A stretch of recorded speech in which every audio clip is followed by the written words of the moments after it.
Chapter 61. The next hour or so was a blur of sights and sounds for Thomas. The driver drove at reckless speeds through towns and cities, the heavy rain obscuring most of the view. Lights and buildings were warped and watery like something out of a drug-induced hallucination. At one point, people outside rushed the bus, their clothes ratty, hair matted to their heads, strange sores like those Thomas had seen on the woman covering their terrified faces. They pounded on the sides of the vehicle as if they wanted to get on, wanted to escape whatever horrible lives they were living. The bus never slowed. Teresa remained silent next to Thomas. He finally got up enough nerve to speak to the woman sitting across the aisle. "What's going on?" he asked. The woman looked over at him. Wet black hair hung in strings around her face, dark eyes full of sorrow. "That's a very long story." The woman's voice came out much kinder than Thomas had expected, giving him hope that she truly was a friend, that all of their rescuers were, despite the fact that they'd run over a woman in cold blood. "Please," Teresa said, "tell us something." The woman looked back and forth between Thomas and Teresa, then let out a sigh. "It'll take a while before you get your memories back, if ever. We're not scientists. We have no idea what they did to you or how they did it." Thomas's heart dropped at the thought of maybe having lost his memory forever, but he pressed on. "Who are they?" "It started with the sun flares," the woman said. "What?" Teresa began, but Thomas shushed her. "Just let her talk," he said to her mind. "She looks like she will." "Okay." The woman almost seemed in a trance as she spoke, never taking her eyes off an indistinct spot in the distance. The sun flares couldn't have been predicted. Sun flares are normal, but these were unprecedented, massive, spiking higher and higher, and once they were noticed, it was only minutes before their heat slammed into Earth. First, our satellites were burned out and thousands died instantly, millions within days, countless miles became wastelands, then came the sickness. She paused, took a breath. As the ecosystem fell apart, it became impossible to control it, even to keep it in South America. The jungles were gone, but the insects weren't. People call it the flare now. It's a horrible, horrible thing. Only the richest can be treated. No one can be cured, unless the rumors from the Andes are true. Thomas almost broke his own advice. Questions filled his mind. Horror grew in his heart. He sat and listened as the woman continued. "As for you, all of you, you're just a few of millions orphaned. They tested thousands, chose you for the big one, the ultimate test. Everything you lived through was calculated and thought through. Catalysts to study your reactions, your brain waves, your thoughts, all in an attempt to find those capable of helping us find a way to beat the flare." She paused again, pulled a string of hair behind her ear. "Most of the physical effects are caused by something else. First the delusions start, then animal instincts begin to overpower the human ones. Finally, it consumes them, destroys their humanity. It's all in the brain. The flare lives in their brains. It's an awful thing. Better to die than catch it." The woman broke her gaze into nothingness and focused on Thomas, then looked at Teresa, then Thomas again.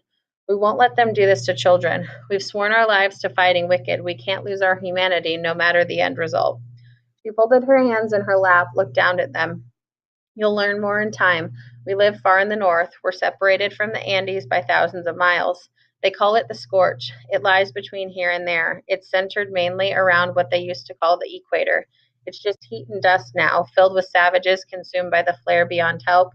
We're trying to cross that land to find the cure. But until then, we'll fight wicked and stop the experiments and tests." She looked carefully at Thomas, then Teresa. "It's our hope that you'll join us." She looked away then, gazing out her window. Thomas looked at Teresa, raised his eyebrows in question. She simply shook her head and then laid it on his shoulder and closed her eyes. "I'm too tired to think about it," she said. "Let's just be safe for now." "Maybe we are," he replied, "maybe." He heard the soft sounds of her sleep, but he knew that sleep would be impossible for him. He felt such a raging storm of conflicting emotions. He couldn't identify any of them. Still, it was better than the dull void he'd experienced earlier. He could only sit and stare out the window into the rain and blackness, pondering words like flare and sickness and experiment and scorch and wicked. He could only sit and hope that things might be better now that they'd been in the maze. But as he jiggled and swayed with the movements of the bus, felt Teresa's head thump against his shoulder every once in a while when they hit big bumps, heard her stir and fall back to sleep, heard the murmurs of the other conversations from other gladers, his thoughts kept returning to one thing: Chuck. 2 hours later, the bus stopped. They had pulled into a muddy parking lot that surrounded a nondescript building with several rows of windows. The woman and other rescuers shuffled the 19 boys and one girl through the front door and up a flight of stairs, then into a huge dormitory with a series of bunk beds lined up along one of the walls. On the opposite side were some dressers and tables. curtain-covered windows checkered each wall of the room. Thomas took it all in with a distant and muted wonder. He was far past being surprised or overcome by anything ever again. The place was full of color, bright yellow paint, red blankets, green curtains. After the drab grayness of the glade, it was as if they'd been transported to a living rainbow. Seeing it all, seeing the beds and the dressers, all made up fresh, the sense of normalcy was almost overwhelming, too good to be true. Minho said it best on entering their new world. I've been shucked and gone to heaven. Thomas found it hard to feel joy, as if he'd betray Chuck by doing so, but there was something there. Something. Their bus driving leader left the Gladers in the hands of a small staff, 9 or 10 men and women dressed in pressed black pants and white shirts, their hair immaculate, their faces and hands clean. They were smiling. The colors, the beds, the staff. Thomas felt an impossible happiness trying to break through inside him. An enormous pit lurked in the middle of it, though, a dark depression that might never leave, memories of Chuck and his brutal murder, his sacrifice. But despite that, despite everything, despite all the woman on the bus had told them about the world they'd re-entered, Thomas felt safe for the very first time since coming out of the box. Beds were assigned, clothes and bathroom things were passed out, dinner was served, pizza, real bona fide greasy fingers pizza. Thomas devoured each bite, hunger trumping everything else, the mood of contentment and relief around him palpable. Most of the Gladers had remained quiet through it all, perhaps worried that speaking would make everything vanish, but there were plenty of smiles. Thomas had gotten so used to looks of despair it was almost unsettling to see happy faces, especially when he was having such a hard time feeling it himself. Soon after eating, no one argued when they were told it was time for bed. Certainly not Thomas. He felt as if he could sleep for a month. Chapter 62. Thomas shared a bunk with Min Ho, who insisted on sleeping up top. Newt and Frypan were right next to them. The staff put Teresa up in a separate room, shuffling her away before she could even say goodbye. Thomas missed her desperately 3 seconds after she was gone. As Thomas was settling into the soft mattress for the night, he was interrupted. Hey, Thomas, Minho said from above him. Yeah? Thomas was so tired the word barely came out. What do you think happened to the Gladers who stayed behind? Thomas hadn't thought about it. His mind had been occupied with Chuck and now Teresa. I don't know, but based on how many of us died getting here, I wouldn't like to be one of them right now. Grievers are probably swarming all over them. He couldn't believe how nonchalant his voice sounded as he said it. You think we're safe with these people? Minho asked. Thomas pondered the question for a moment. There was only one answer to hold on to. Yeah, I think we're safe. Minho said something else, but Thomas didn't hear. Exhaustion consuming him, his mind wandered to his short time in the maze, his time as a runner, and how much he'd wanted it, ever since that first night in the glade. It felt like 100 years ago, like a dream. Murmurs of conversation floated through the room, but to Thomas they seemed to come from another world. He stared at the crossed wooden boards of the bed above him, feeling the pull of sleep. But wanting to talk to Teresa, he fought it off. Here's your room, he asked in his mind. How's your room? Wish you were in here. Oh, yeah, she replied. With all those stinky boys? Think not.